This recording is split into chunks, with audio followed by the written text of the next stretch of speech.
Мен сіздерге мынау көрсетіліп тұрғандай кофтаны қалай пішудің көрсетем. Велюровый бұл мата. Мінекей мен мына матамды екі бүктедім. Бұл 1 метр 10 сантиметр болды. Мен осылай бүктеп алдым. Енді өлшемі мынау. Қазір мұқият қараңыз. Мен бұны сантиметрдің көмегімен, миллиметровканың көмегімен сіздерге сызып көрсетемін. Мінекей бірінші мойын саламыз. Мойны 17. Міне 17. 17-ні мен әр уақытта көрсетіп жатырмын ғой, түп нұсқаны осылай саламыз деп. Міне мінерге келді. Біз 1 сантиметр жылжытып аламыз. Бұрын онша көрсетпейтін едім, бірақ мына жылжытып алу керек екен. 1 сантиметр деген ол бізде 1 клетка. Мына миллиметровкада. Енді бізге алдында артында бірдей пішуге болады, қыздар. Ол үшін біз арқасын 3 сантиметр аламыз. Сөйтіп, осыдан сызып аламыз. Міне. Бұлай сызып алдық. Енді иығы шыпы дейміз. Шыпымыз біздің 13 сантиметр болды. Міне 13. Мына жер 4 сантиметр түсіреміз. Міне қыздар көргендеріңіздей 4 сантиметр тура белгілеген екенмін. Енді осыны біз сызып аламыз. Мына жылжытылғанымыз-ақ керек бізге. Сызып алдық. Бұл жерге жазып қоямыз. Бұл 13 сантиметр болды. Енді біз көкірегін табамыз, оганы, окруст груди.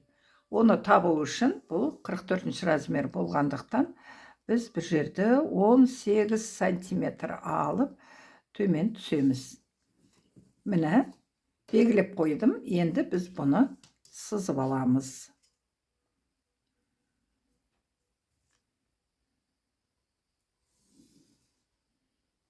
Міне сызып алдық. Енді мінерге жазып қоям.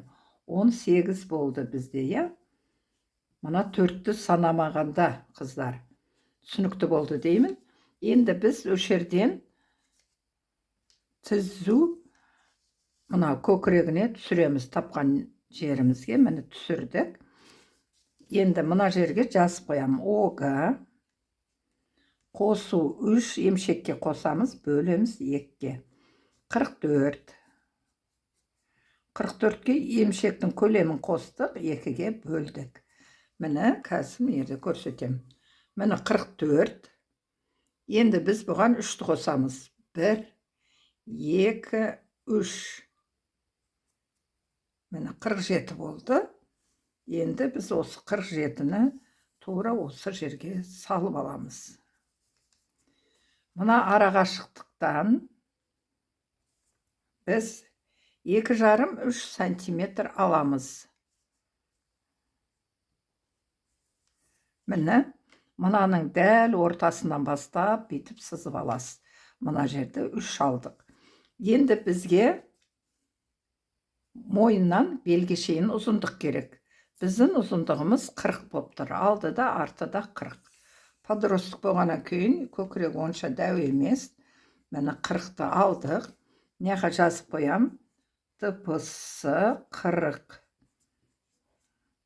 Бұл 40-қа еш нәрсе қоспаймыз. Өйткені бізде кофта ары қарай жалғастырып кете береміз.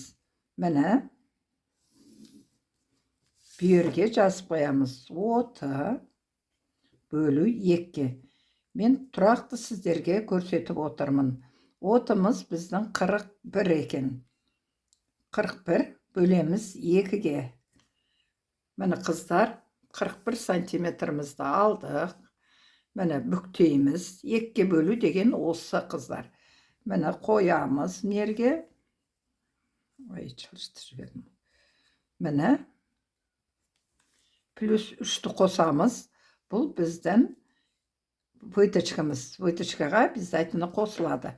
Енді біз қолтық астындағы сызықпен қосып сызып аламыз. Міне сызып алдық. Мінерге жазып қоям. Бұл выточканы ұмытып кетпеу керек. Біз 3 сантиметр. Енді мына жерден біз 18 сантиметр аламыз. 18-іміз тура осы жерге келіп тұр. Енді бұны біз сызып аламыз. Біздің кофтамыздың ұзындығы да осылай салсаңыз да болады, болмаса ары қарай ұзартуыңызға да болады. Мына жер 18 сантиметр болды. Мына жерден былай қарай. Мына бөксесі окружный бедер.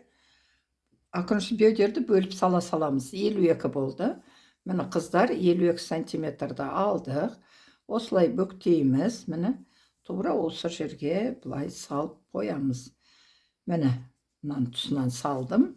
Енді бұны қосамыз. Даже бұл свободный болғандықтан жоғар жақтан бөксесіне тіке қоса салсаңыздар болады. Міне тура осылай салып аласыздар. Көрдіңіздер, еш нәрсе жоқ. Мына жерді біз 3 алдық. Енді қыздар, біз әрі қарай анау кофтаның моделировать етеміз. Міне моделировать ету үшін бізге мына жерден 5 сантиметр саламыз. Міне 5-ті салдым. И мынау мойыннан, иықтан төмен қарай ұзын қып біз жеңнің ұзындығын сабаламыз.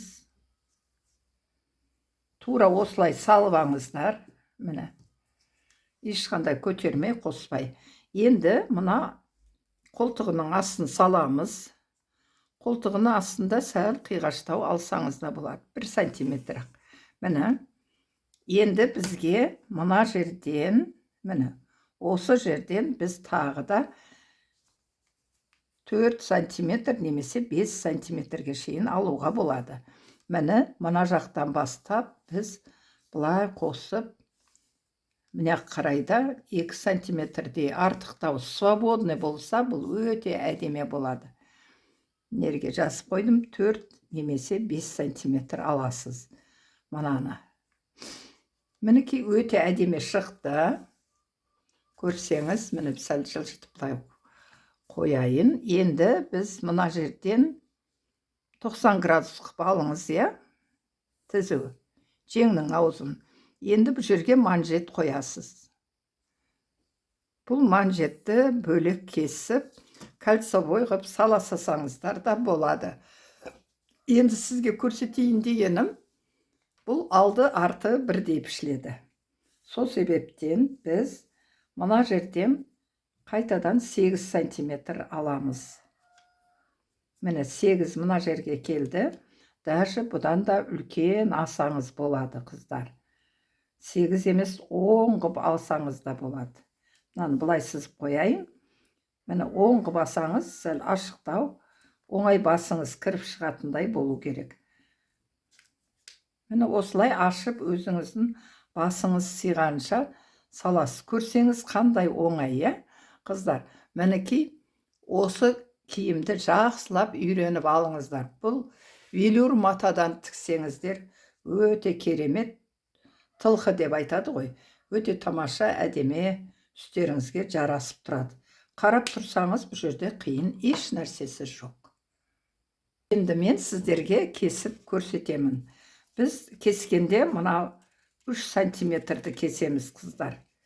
Міне 3 сантиметрді кестік. Осы жерден енді иығына қарай кесеміз. 1 сантиметр запас алып тұрсаңыз болады. Міне. Енді мына жағында солай. Міне, мен 2 сантиметрдей запас алдым. Даже нерге жазып қояйын, 2 сантиметрдей алдым, немесе 3 сантиметр алуыңызға да болады. 2 деп жазып қояйын. Қатты кең қылғыңыз келсе 3 сантиметр аласыздар.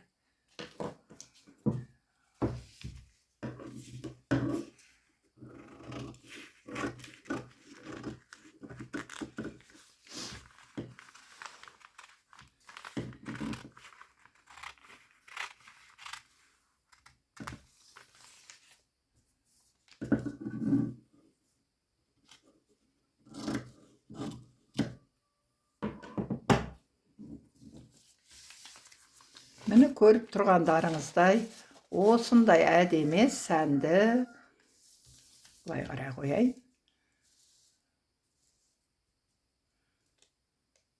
Міне осындай әдемі кеудешеміз шықты. Міне осы размер мені қыздар. Бұл 44-ші размер, нестандартный размер, өткені көкірегі 44, а белі үлкен екен, 41. Кейбіреулер 44 кисе де белдері өте жіңішке болады. Тура осылай пішіп аласыздар.